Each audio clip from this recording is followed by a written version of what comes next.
24 July 30-നാണല്ലോ ഈ ദുരന്തമുണ്ടായത്. ദുരന്തമുണ്ടായതിൻ്റെ പിറ്റേ ദിവസം തന്നെ ഇന്ത്യൻ പാർലമെൻറ്റിൽ ഈ ദുരന്തത്തിനെ കുറിച്ചുള്ള കാര്യങ്ങളെല്ലാം തന്നെ ചർച്ച ചെയ്യപ്പെടുകയുണ്ടായി. അതിൻ്റെ കൂടി അടിസ്ഥാനം ദേശീയ ദുരന്തമായി പ്രഖ്യാപിക്കണമെന്നാണ് നമ്മൾ ആവശ്യപ്പെട്ടത്. നമ്മുടെ ബഹുമാനായ പ്രധാനമന്ത്രിയും കേന്ദ്രമന്ത്രിമാരും കേന്ദ്ര ഉദ്യോഗസ്ഥന്മാരുമെല്ലാം ദിവസങ്ങൾക്കുള്ളിൽ തന്നെ വയനാട് സന്ദർശിക്കുകയും ഈ ദുരന്ത ബാധിത പ്രദേശങ്ങളും ജനങ്ങളെയും കാണുകയും ചെയ്തു. ആവശ്യമായിട്ടുള്ള സഹായങ്ങളെല്ലാം നൽകാമെന്ന് വാഗ്ദാനം നൽകുകയും ചെയ്തു. എന്നാൽ പിന്നീട് വാഗ്ദാനം നൽകിയ ഒരു സഹായവും നൽകിയില്ല എന്ന് മാത്രമല്ല, കേരളത്തെ കുറ്റപ്പെടുത്താൻ വേണ്ടി, ഗവൺമെൻറ്റിനെ കുറ്റപ്പെടുത്താൻ വേണ്ടിയാണ് ശ്രമം ഉണ്ടായത്. ആ സമയത്തും ഗവൺമെൻറ് നല്ലപോലെ ഇടപെടുകയാണ് സംസ്ഥാന ഗവൺമെൻറ് ചെയ്തത്. കൃത്യമായിട്ടുള്ള കണക്കുകൾ കൊടുത്തില്ല എന്ന് പറഞ്ഞ് കൃത്യമായ കണക്കുകൾ കൊടുത്തു. ആ കണക്കുകൾ മുഖ്യമന്ത്രി നേരിട്ട് വന്ന് കേന്ദ്ര ഗവൺമെൻറ്റിനെയും പ്രധാനമന്ത്രിയൊക്കെ ധരിപ്പിച്ച് നിവേദനം നൽകിയിട്ടുണ്ടായി. അതുകൂടാതെ കേരളത്തിലെ മുഴുവൻ എം പിമാരെന്ന് പറയാൻ കഴിയില്ലെങ്കിൽ പോലും നമ്മുടെ പ്രതിപക്ഷത്തുള്ള മുഴുവൻ എം പിമാരും ഒന്നു ചേർന്നുകൊണ്ട് പ്രധാനമന്ത്രിക്ക് നിവേദനം സമർപ്പിച്ചു. അതുപോലെ തന്നെ ധനകാര്യമന്ത്രിക്ക് നിവേദനം സമർപ്പിച്ചു. അതുപോലെ ആഭ്യന്തരമന്ത്രി അമിത് ഷായ്ക്കും നിവേദനം കൊടുക്കുകയാണ്. അമിത്ഷാ അത് സംബന്ധിച്ച് ബഹുമാനീയ മന്ത്രി എല്ലാ കാര്യങ്ങളും ചെയ്യാമെന്ന് വാഗ്ദാനം നൽകിയിരുന്നു.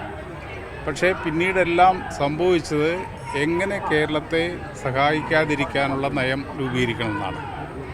അത് നിരന്തരമായി ചെയ്തുകൊണ്ടിരിക്കുകയാണ്. നിരവധി വട്ടം ഇന്ത്യൻ പാർലമെൻറ്റിൽ ഈ കഴിഞ്ഞ ബഡ്ജറ്റിലെങ്കിലും കേരളത്തെ സഹായിക്കാനുള്ള എന്തെങ്കിലും പദ്ധതികൾ പ്രഖ്യാപിക്കുമെന്ന് കരുതിയെങ്കിലും അവിടെയും നിരാശ മാത്രമാണ് ഉണ്ടായത്. അതുകൊണ്ടുകൂടിയാണ് വീണ്ടും ഈ പക്ഷവുമായിട്ട് ഇടതുപക്ഷ ജനാധിപത്യത്തിൻ്റെ നേതൃത്വത്തിൽ ഭരണസിരാ കേന്ദ്രമായി ഡൽഹിയിലേക്ക് വന്നത്. ഇന്നലെയും ഇന്നുമായിട്ട് ഇവിടെ സമരം ചെയ്തുകൊണ്ടാണ് ഈ സമരം ഇന്നിവിടെ താൽക്കാലികമായിട്ട് അവസാനിപ്പിക്കുന്നത്.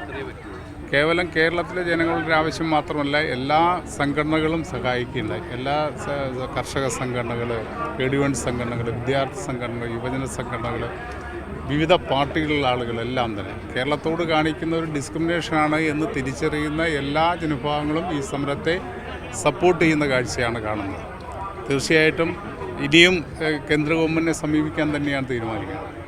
ഇപ്പോൾ അടുത്ത കാലത്താണ് 1515 കോടി രൂപ 5 സംസ്ഥാനങ്ങൾക്കായി കൊടുത്തത്. ത്രിപുരയ്ക്കും നാഗാലാൻഡിനും അതുപോലെ തന്നെ ആന്ധ്രയ്ക്കും തെലുങ്കാനയ്ക്കും ഒക്കെ കൊടുക്കുന്നുണ്ട്. നമ്മൾ അതിനോട് എതിരില്ല. പക്ഷേ ഏറ്റവും മോസ്റ്റ് ഡിസർവിങ് ആയിട്ടുള്ള കേരളത്തിലെ വയനാടിനെ സഹായിക്കാൻ വേണ്ടി തയ്യാറായില്ല എന്നുള്ളത്, അത് ഡിസ്ക്രിമിനേഷൻ എന്ന് പറഞ്ഞാൽ അത് 100% ആണ് എന്നുള്ളതാണ്. ഈ പാർലമെന്റിന്റെ അടുത്ത സെഷനിൽ അത് കൂടുതൽ ശക്തമാക്കി ഉന്നയിക്കാനുള്ള എങ്ങനെയാണ്? തീർച്ചയായിട്ടും 10-ാം തീയതി മാർച്ച് 10-ന് വീണ്ടും സഭ ആരംഭിക്കുകയാണ്. ആ സമയത്ത് ഈ വിഷയം കൂട്ടായി നിന്നുകൊണ്ട് ഉന്നയിക്കാൻ തന്നെയാണ് തീരുമാനം. ഇപ്പോൾ ഇവിടെ നിവേദനം LDFൻ്റേതായിട്ടുള്ള നിവേദനം എല്ലാ എം പിമാർക്കും കൊടുക്കുന്നുണ്ട്. തീർച്ചയായിട്ടും കേരളത്തിലെ എല്ലാ എം പിമാരുമായിട്ട് യോജിച്ച് നിന്നുകൊണ്ട് തന്നെ പരമാവധി നമ്മുടെ വയനാടിന് സഹായം ലഭിക്കാൻ വേണ്ടിയുള്ള ഇടപെടലുണ്ടാകും.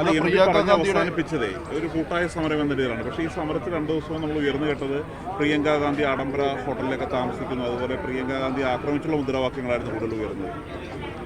അത് മുദ്രാവാക്യം വിളിക്കുന്നത് വേറെ, നമ്മൾ കാര്യങ്ങൾ ചെയ്യുന്നത് വേറെ. ഈ പ്രിയങ്ക ഗാന്ധി പ്രധാനമന്ത്രിക്ക് അയച്ച കത്തിൽ നമ്മൾ 2000 കോടി രൂപ പാക്കേജിന് സംസ്ഥാനം ആവശ്യപ്പെട്ടു. പക്ഷേ പ്രിയങ്ക ഗാന്ധി അത് ആവശ്യപ്പെടുന്നില്ല, പരിഗണിക്കുന്ന നിലവിലാണ്. അപ്പോൾ അത് അവരുടെ കത്തിൽ തന്നെ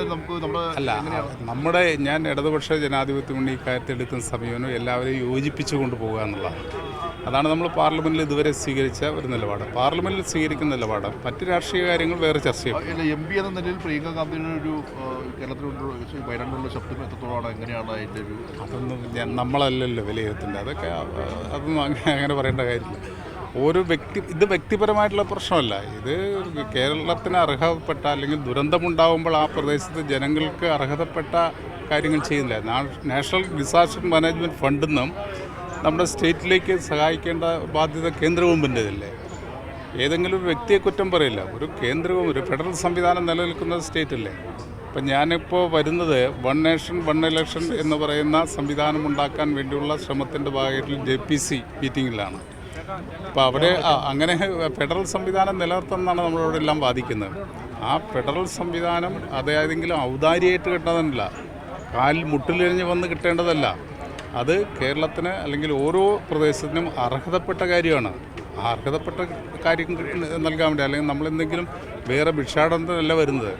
കേരളത്തിന് അർഹതപ്പെട്ട ആനുകൂല്യങ്ങൾ കിട്ടണമെന്ന് വാദിച്ചുകൊണ്ടാണ് നമ്മൾ നിരന്തരമായിട്ടുള്ള പ്രക്ഷോഭത്തിലേക്ക് വരുന്നത്. അതാണ്